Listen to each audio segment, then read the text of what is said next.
खुलुमबाय लोगोफोर, गोजोन फुंबिलि बयनिसिमबो। नोंथांमोनखौ दिया ब्रह्म चेनेलाव आरो फिन खेबसेबाव बयखौबो बरायनाय बावहरग्रोनाय जाबाय।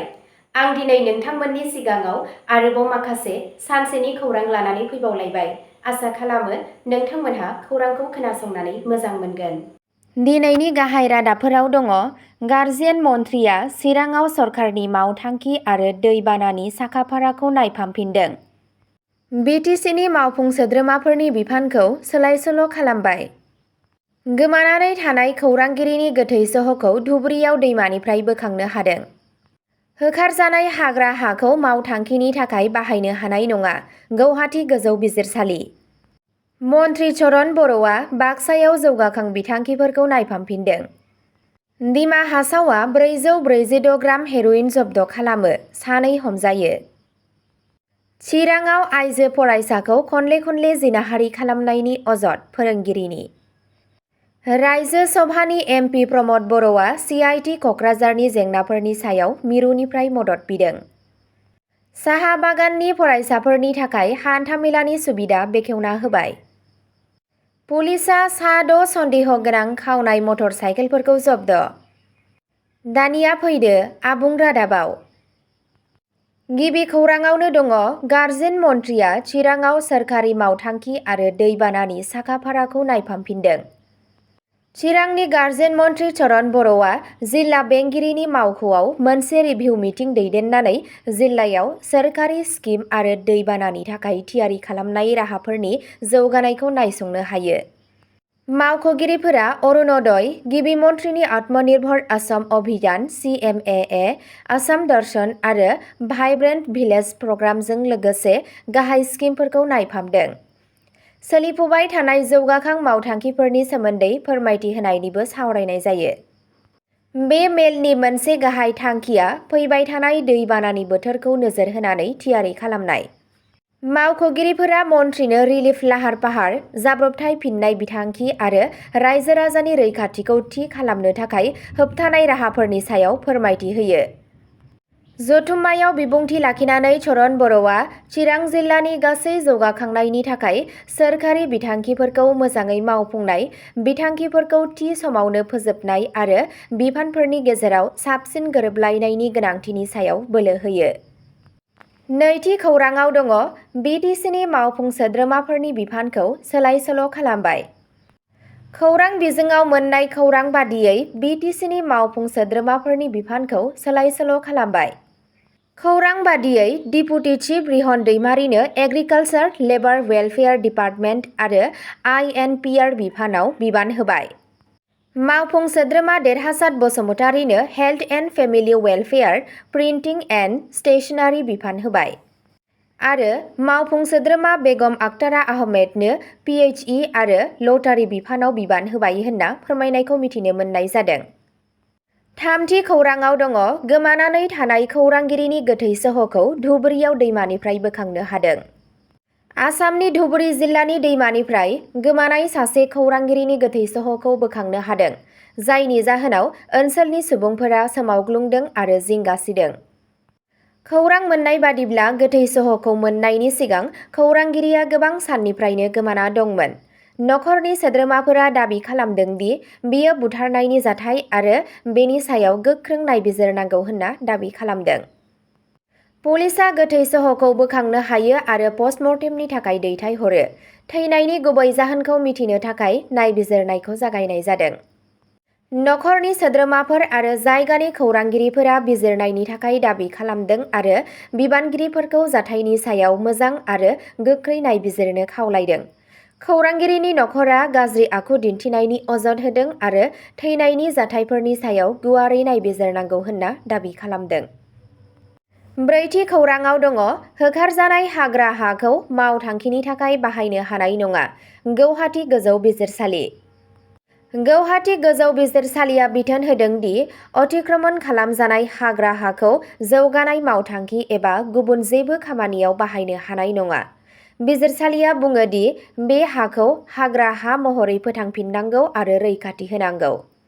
बिजिरसालिया बिबानगिरिफोरखौ रिजार्भ हाग्रा ओनसोलफोरनिफ्राय आयेन बेरेखायै दखल खालामनायखौ बोखारनो थाखाय बिथोन होयो आरो अरन, हाग्रानि जिब-जुनार आरो आबहावाखौ रैखाथि होनायनि गोनांथिनि सायाव गोसो होयो।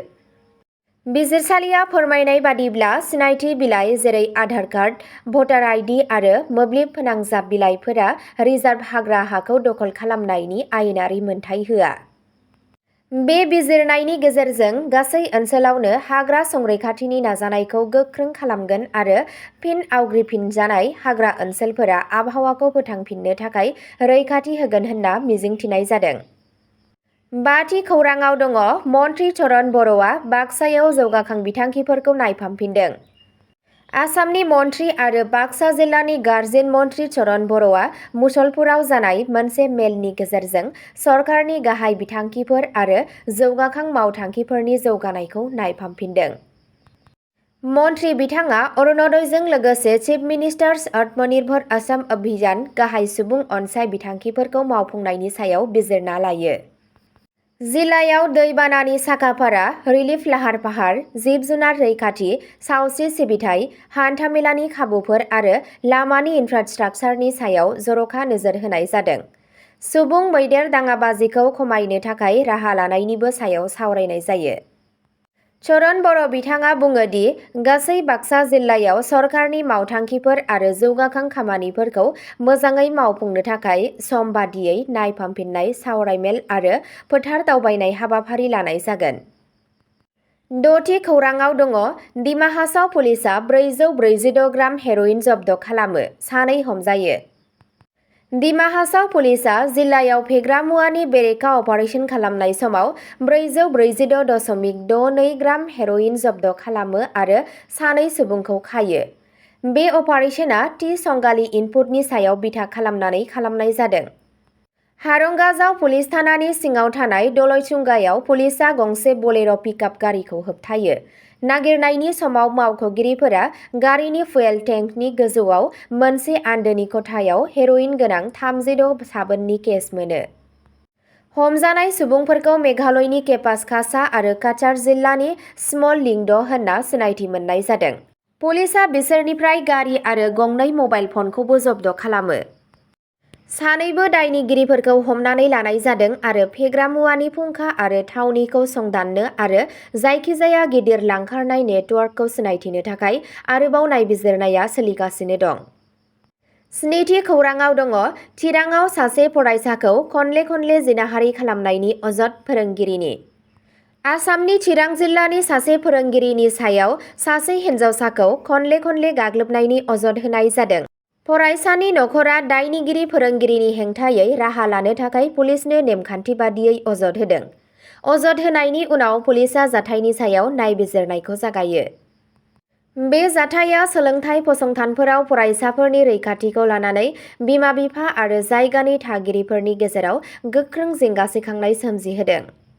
नायबिजिरनायनि फिथायखौ बिथा खालामनानै नांगौबादि राहा लानाय जागोन होननानै बिबानगिरिफोरा फोरमायदों। बेनि बांसिन फोरमायथिखौ नेनानै दं। मावख'आरि महरै अजद होनाय जाबाय आरो पुलिसआ फोरोंगिरिनि सायाव होनाय अजदफोरखौ नायबिजिरगासिनो दं। 8थि खौराङाव दङ रायजो सभानि एमपि प्रमद बर'आ सिआइटि कक्राझारनि जेंनाफोरनि सायाव मिरुनिफ्राय मदद बिदों। रायजो सभानि संसद प्रमद बर'आ मिरु सरकारखौ मिरु बिरोंदामिन फसंथान सिआइटि कक्राझाराव दैदेननायजों सोमोन्दो थानाय आयदाफोराव आखाय होनो खावलायदों। बिथाङा फसंथाननि दानि दैदेननाय राहा आरो सोलोंथायारि आरो खुंथायारि खामानिफोराव बेनि गोहोमखौ लानानै जिंगा सिदों। मिरु सोलोंथाइ मन्त्रि धर्मेन्द्र प्रधाननो गांसे लाइजामनि गेजेरजों बर'आ दानि सामलायगिरि खान्थिखौ थाबैनो नायफामफिननो खावलायो आरो फसंथानाव दिदोम दैदेननायनि थाखाय खावलायो। बिथाङा बुङो दि गोबाव सम गोनो गोथो थानाय सोलोंथायारि आब्रुथि, बिजिरसं खामानि, फरायसाफोरनि प्लेसमेन्ट, इनफ्रास्ट्राक्चार जौगाखांनाय आरो सिआइटि कक्राझारनि गासै मानदान्दाया गोहोम खोख्लैनो हागौ। बर'आ सासे रेगुलार डाइरेक्टर थिसनजासिम सासे साबजाथाव गागि फेकाल्टि मेम्बारखौ बिथोनगिरि महरै थिसननो बोसोन होयो। 9थि खौराङाव दङ साहा बागाननि फरायसाफोरनि थाखाय हान्थामेलानि सुबिदा बेखेवना होबाय। आसाम सरकारा साहा बागान ओनसोलफोराव थानाय फरायसाफोरनि थाखाय फरायसालियाव नुजाथिनाय आरो फरायसालि नागारनायनि हारखौ खमायनो थाखाय बेसेन नाङै हान्था-मेला आरो एस्कर्ट सुबिदा जागायदों। बे स्किमनि गेजेरजों साहा बागान समाजफोराव थाखो 1 निफ्राय 10 थाखोसिम फरायसाफोरनो रैखाथियै हान्था-मेलानि सिबिथाय होनाय जागोन। बेनि थांखिया बै गथ'फोरखौ मदद खालामनाय जायफोरा गोजान आरो हान्था-मेलानि जेंनानि थाखाय फरायसालिसिम सौहैनायाव जेंनाजों मोगा-मोगि जानांदों।